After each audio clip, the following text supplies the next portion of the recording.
बिस्मिल्लाहिर्रहमानिर्रहीम। अस्सलामुअलैकुम। Welcome to ऐसे टीचिंग जोन। आज की हमारी ये वीडियो 9th क्लास की किताब नवाए उर्दू का कर रहे हैं हम गज़ल नंबर 4 जो हसरत मोहानी ने लिखी है। तो हम गज़ल पढ़े इससे पहले हसरत मोहानी जो शायर हैं उनका थोड़ा सा तारुफ़ कर लेते हैं हम। तो देखिए ये हसरत मोहानी है। हसरत मोहानी 1881 में पैदा हुए और उनका इंतकाल हुआ 1951 में। तो उनका नाम सैयद फजलुल हसन हसरत, कस्बा मोहान, ज़िला उन्नाव, यूपी में पैदा हुए।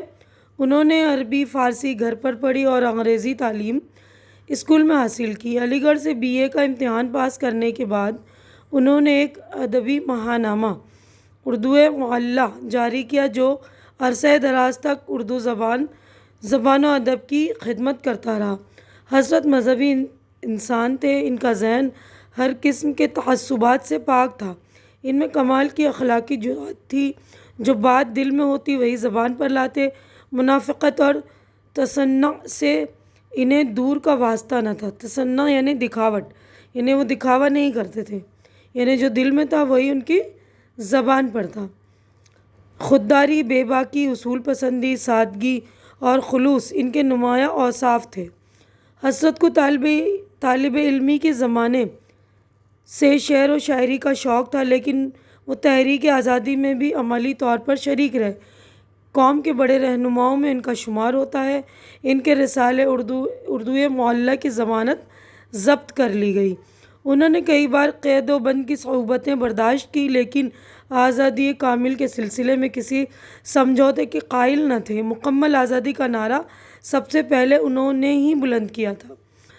उर्दू को असर नौ मकबूल बनाने में हसरत मोहानी का बड़ा हाथ है। उन्होंने गज़ल को तहज़ीब आशिकी की शाइस्ता ज़बान से आशना कराया और दर्द व असर के साथ शीरीनी, दिलकशी, तर्ज़ अदा में शगुफ्तगी व लताफ़त पैदा की। हसरत मोहानी ने अपनी गज़ल में इश्किया मज़ामीन के अलावा कौमी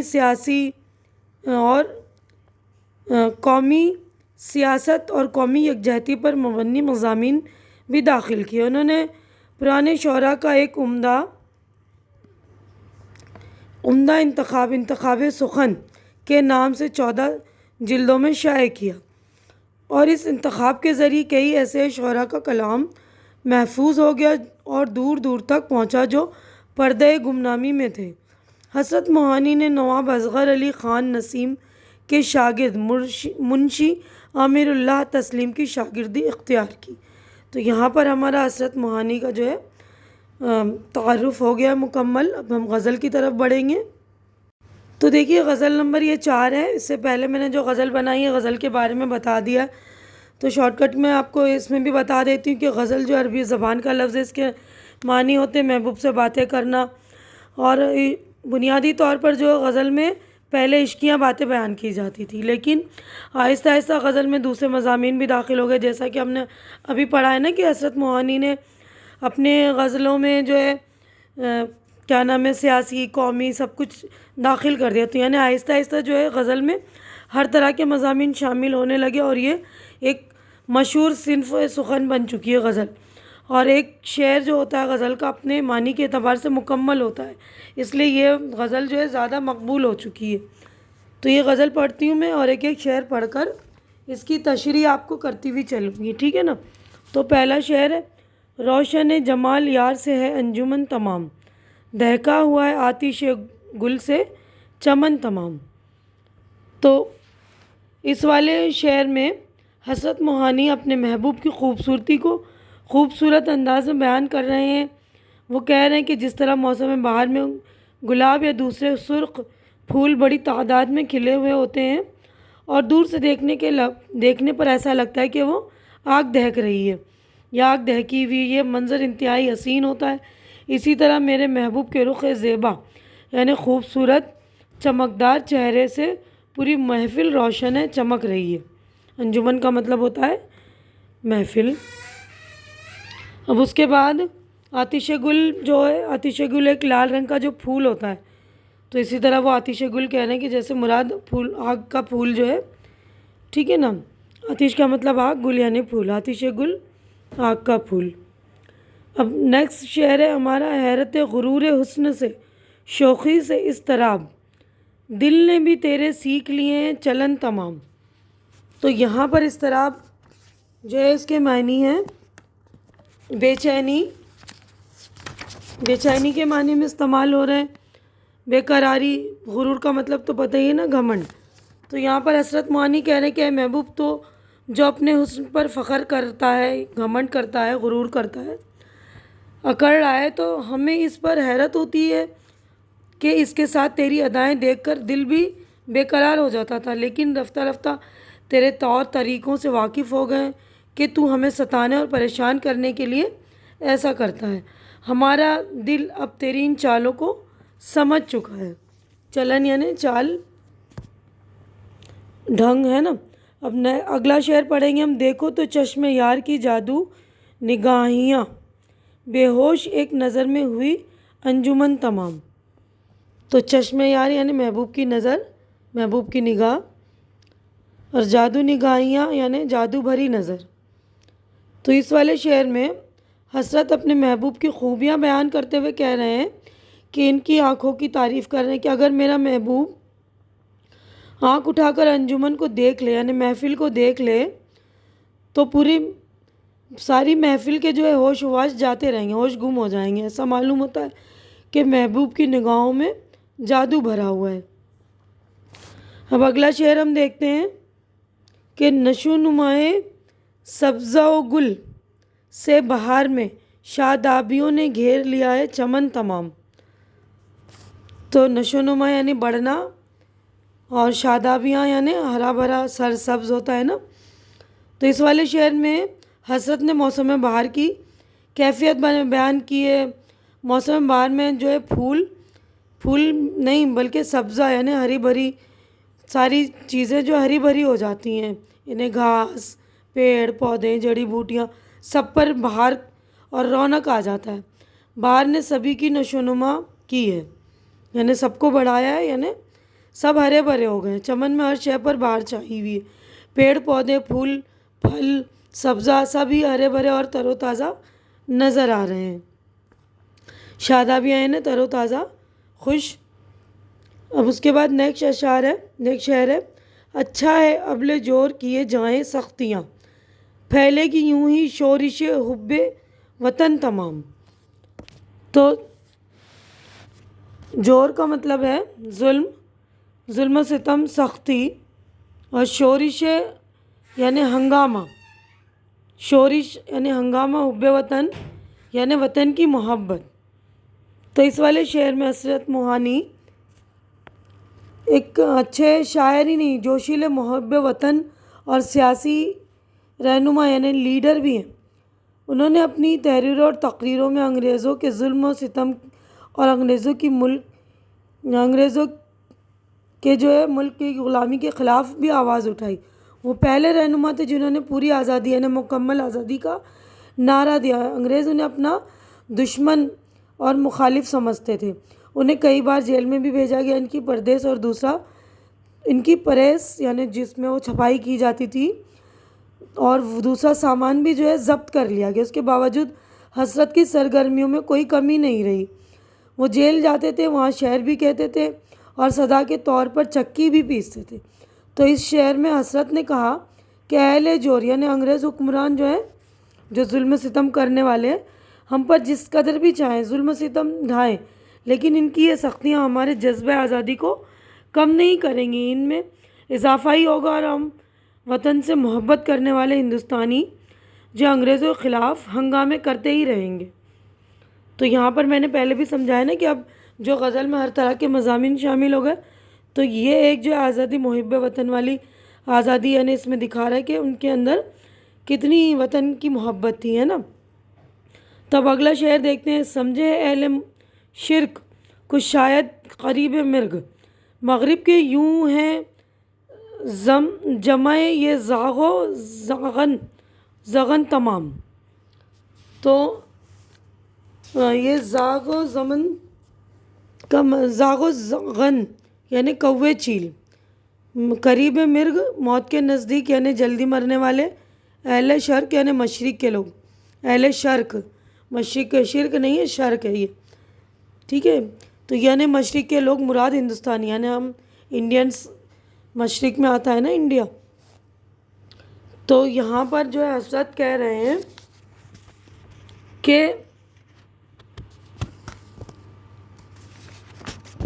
एक वक्त था जब हिंदुस्तानी ही नहीं, एशिया के बेशतर ममालिक बरतानिया और दूसरी यूरोपी ताकतों के ग़ुलाम थे।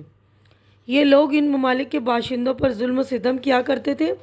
यानी उस ज़माने की बात करें जब एशिया के कई ममालिक जो है ग़ुलाम थे ना, तो जंगल में जब कोई जानवर अधमरा या बेदम होकर ज़मीन पर गिर जाता है तो चील कौवे जो है इसे नोचने और खाने के लिए जमा हो जाते हैं।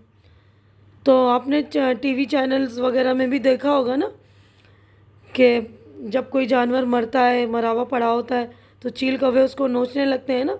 तो हजरत कहते हैं कि मगरिब के लोग जो हैं, यानी जो ब्रिटिश की हुकूमतें थी, वो चील कौवे की तरह ही हैं कि जहाँ कोई मशरिक़ के लोग मरने वाले हों तो उन्हें नोचने के लिए ये लोग जमा हो जाते हैं और नोच खाने लगते हैं।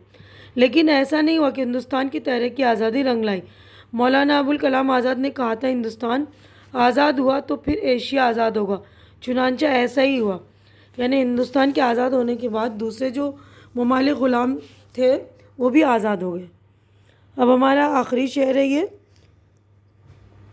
तो देखिए, शीरनी नसीम है सोज़ो गदास मीर, हसरत तेरे सुखन पे है लुत्फ़ सुखन तमाम। तो शीरनी का मतलब तो मिठास होता है, सुखन का मतलब होता है बात करना, सोज़ यानी जलन, दुख, गदास नरमी मुलायमत। सोदो गदास दोनों एक दूसरे के अपोजिट है। तो लुत्फ़ सुखन यानी शायरी की, यानी बात करने की खूबी। तो इस वाले शेर में शायर जो है हसरत, इस शेर में अपने कलाम की जो लिख रहे हैं उसकी तारीफ़ कर रहे हैं। इनके कलाम में असगर अली ख़ान नसीम, हकीम मोमिन ख़ान मोमिन के शागिर्द, तो यहाँ पे नसीम ये ज़िक्र किया हुआ है ना इन्होंने, और की तरह जो है उनके कलाम जो है नसीम की तरह मिठास भी है उनके कलाम में, और मीर के कलाम की जैसी मुलायमत है ना, मुलायम यानी कि नरमी वाली, पिघलने वाली, और दुख और दर्द भी बयान किया। यानी हसरत के कलाम में इन दोनों शायरों का रंग मौजूद है। यहाँ पर उन्होंने नसीम और मीर का जिक्र किया है। तो हसरत कह रहे कि उनकी शायरी में दोनों के कलाम का जो सिफत है वो मौजूद है। इस तरह हसरत के अशार में शायरी का पूरा लुत्फ़ यानी पूरा मज़ा मौजूद है। इसमें मुख्तलिफ़ अंदाज़ बयां और ख़ूबियाँ यकजा हो गई हैं, ठीक है। तो ये गज़ल का जो है मक्ता है जिसमें शायर अपना जो है तखल्लुस बयान करते हैं, हसरत है ना। तो हसरत मोहानी की लिखी हुई गज़ल हो गई मुकम्मल। हम अब आगे बढ़ेंगे। तो देखिए, गज़ल कंप्लीट होने के बाद हमारी मश्क हो गई स्टार्ट, यानी एक्सरसाइज। यहाँ पर लफ्ज़ मायनी है। पहला लफ्ज़ अंजुमन, महफिल, चलन, तरीका, ढंग, इस तरह बेचैनी। तो ये वाला सफ़ा हो गया हमारा, ये वाला पेज कंप्लीट। अब नेक्स्ट सफ़े पर हम चलते हैं। तो देखिए, इस वाले पेज पर नशोनुमा, फलना फूलना, फ़रोग़ पाना यानी बढ़ना, अहले जूर, जुल्म करने वाले, शोरिश, हंगामा, शोर, जाग, कौवा, जगन, चील, जागो जन है ना, चील कौवे को बोल रहे हैं, कौवे चील को। अब यहाँ पर हमारे लफ्ज़ मीनिंग ख़त्म हो गए। तो यहाँ पर गौर करने की बात, यानी इस गज़ल में जो अहम बातें हैं, जो गौर करने वाली बातें हैं वो देख लीजिए। हसरत के कलाम की सबसे बड़ी खुसूसियत सादगी है। इनकी ज़िंदगी जितनी सख्त कोशी में गुजरी, इनकी शायरी इसी कदर निशात अंगेज़ है।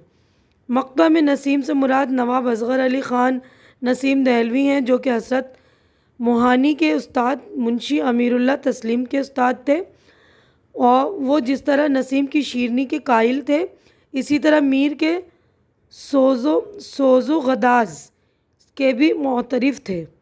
शीरनी से मुराद ज़बान की सफाई और इसका बामहारा और सलीस होना, यानी एक मिठास होती है ना ज़बान में।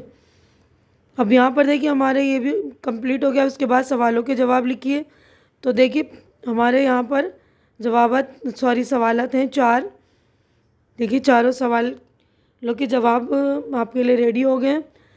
तो यहाँ पर पहला सवाल देख लीजिए, दहका हुआ है आतिश गुल से चमन तमाम, इस मिसरे में आतिश गुल से क्या मुराद है? तो जवाब देख लीजिए।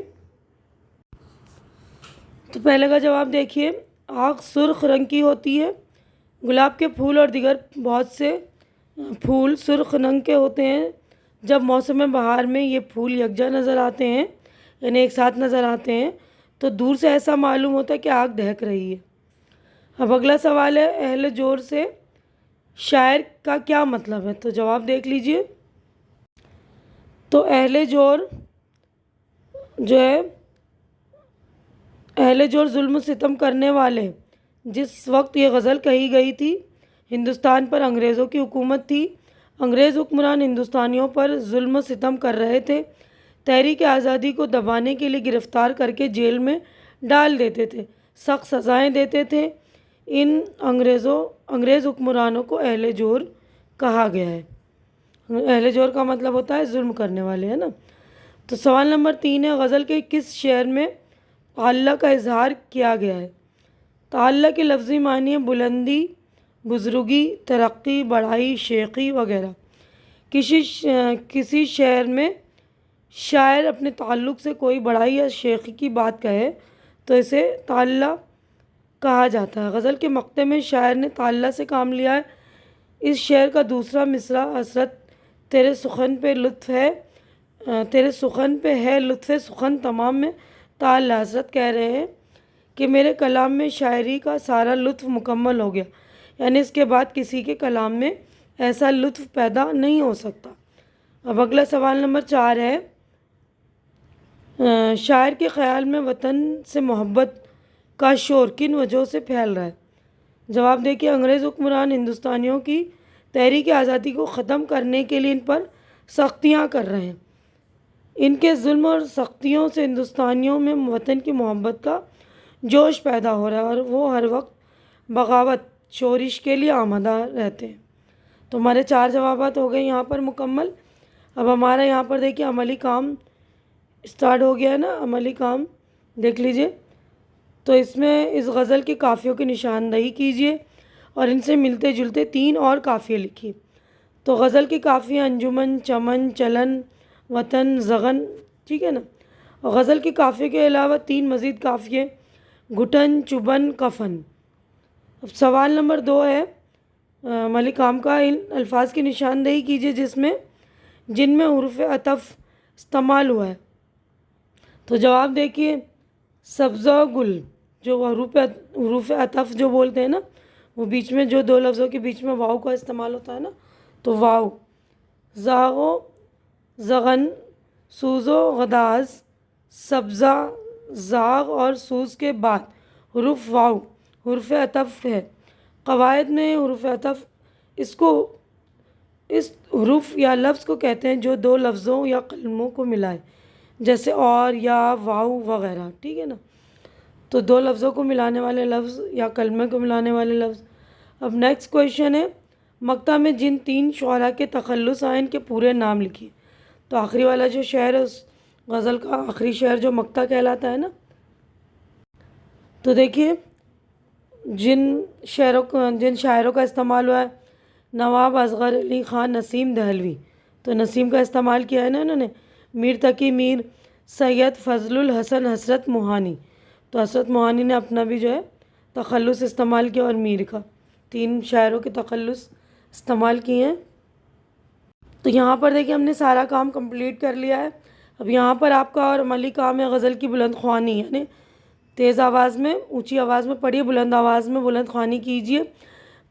पसंदीदा अशआर याद कीजिए, यानी जो अशआर याद अच्छे लग रहे हैं आपको उनको याद कीजिए। गज़ल के अशआर को खुशखत लिखिए, यानी गज़ल में से जो भी अशआर आपको अच्छे लग रहे हैं उनको याद करके खुशखत लिखिए। बाकी के हमने काफ़िया वगैरह सब कुछ कर लिया है ना। तो यहाँ पर हमारा जो है पूरा चैप्टर हो गया है कंप्लीट। उम्मीद है कि जो कुछ मैंने आप लोगों को एक्सप्लेन किया अच्छी तरह से समझ में आ गया होगा और मेरी समझाने का आप लोगों को तरीका भी अच्छा लग रहा होगा। अच्छा लग रहा है तो आप लोग मेरी वीडियो को लाइक कीजिए, ज़्यादा से ज़्यादा शेयर कीजिए, ताकि जो भी आपके फ्रेंड्स वगैरह उनकी मतलब हेल्प हो सके, उनको हेल्प मिले।